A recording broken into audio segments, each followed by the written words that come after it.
Yankee Stadium last night, a goober actually shouted at me from the safety of 20 feet and 1 story away that Van Jones is just the first. Now the dominoes will fall. Our third story in the countdown. In the Candyland world of racism, dressed up as anything else, they will believe anything about the president, and they will believe any rationalization, no matter how transparent, that what they are feeling is not racism. Examples: death panels, presidential indoctrinations of school kids that only their protests prevented, and the idea that fascists and communists and socialists are the same. Oh, and Zimbalists, too. Ephraim and Stephanie Zimbalist. The White House Green Jobs advisor Van Jones resigned in the middle of a storm in a teapot over the holiday weekend. Most of the storm was about Jones's founding in 2005 of the group Color of Change, which has thus far stripped 57 advertisers from the Glenn Beck show. Beck retaliated, never once mentioning to his audiences that his enmity to Jones was not on behalf of the nation, but merely on behalf of his own hiney. He began calling Jones a radical and unearthing video of him calling Republicans holes. And they denied this? Wow. How?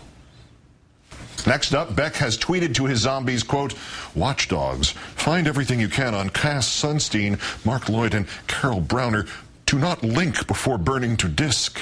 Sunstein is the Harvard Law School professor whose nomination to run the Office of Information and Regulatory Affairs is in limbo in the Senate because of Republican obstructionism. Lloyd is the FCC's chief diversity officer. Ms. Browner is assistant to the president for energy and climate change. This in turn led me to diary at dailycoast.com. Find everything you can on Glenn Beck, Stu Berger, his radio producer, and Roger Ailes, and to promise that we on this program tonight would announce a dedicated email address to send tips on them. On that, more in a moment. First, let's bring in the Washington editor of The Nation magazine, Chris Hayes. Good evening, Chris. Good evening, Keith.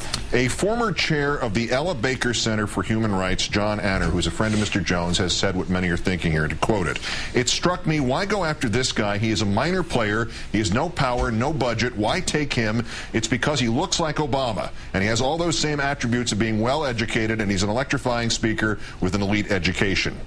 The line of racist attacks against the president, sometimes poorly disguised as birthers or deathers or whatever, is that what's in play here principally? Well, first of all, one can never read the mind of Glenn Beck, nor would want to. So I don't know. It seems absolutely the case that race is playing a major factor. I mean, in fact, of the 3 names that were tweeted today, I wonder which one he'll go after the hardest. But no, I mean, the fact of the matter is that clearly, unambiguously, race is playing a big factor in this. And you need to look no further than Beck's own program, where he's standing there and he's got Jeremiah Wright, footage on one side of the screen and Van Jones footage on the other side of the screen, and he's sort of mugging for the camera like, oh, look, another angry black guy. So I think there's no question that was motivating a lot of it. Is it a way of telling when you're dealing with this latent racism, when the idea is so absurd that, if you have a brain, you laugh, but other people take it damn seriously? The idea that Van Jones is key to the Obama administration, or Obama's going to indoctrinate our school children, when it does not pass the craziest person smell test, but it is yet embraced by these people. Is it not because they will take anything that lets them to believe that emotion they're feeling is not racism?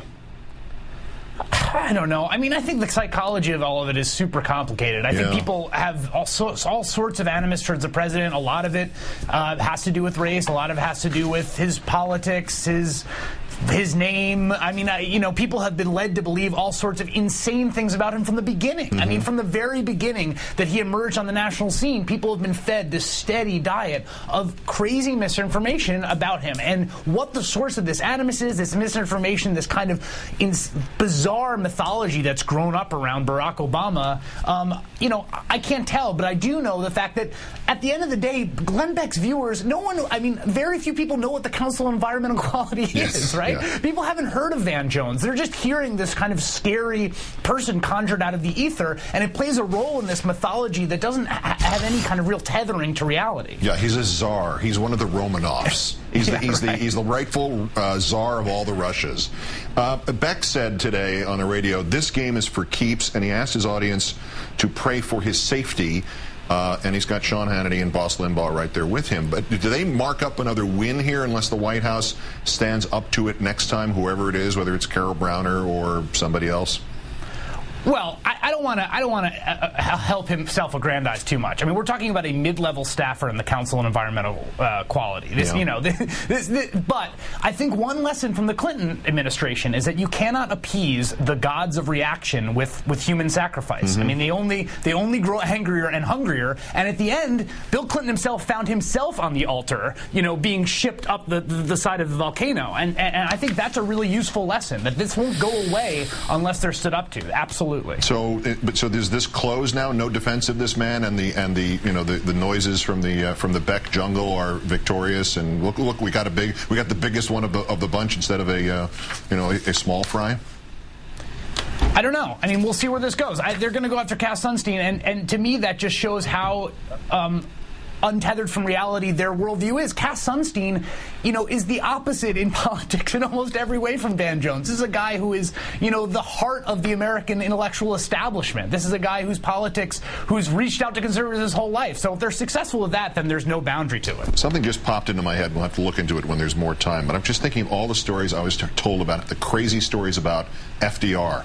Same things, that he was totally of Jewish descent from some other country, hadn't been born here. I've got to go look through this and just pile it on later on in the week. But in any event, Liberty League rides again. That's right. There you go. That's Father Coughlin. He's on every day at 5 o'clock. Chris Hayes on Fox. Chris Hayes, Washington editor of The Nation. Great. Thanks, Chris. Thank you, Keith.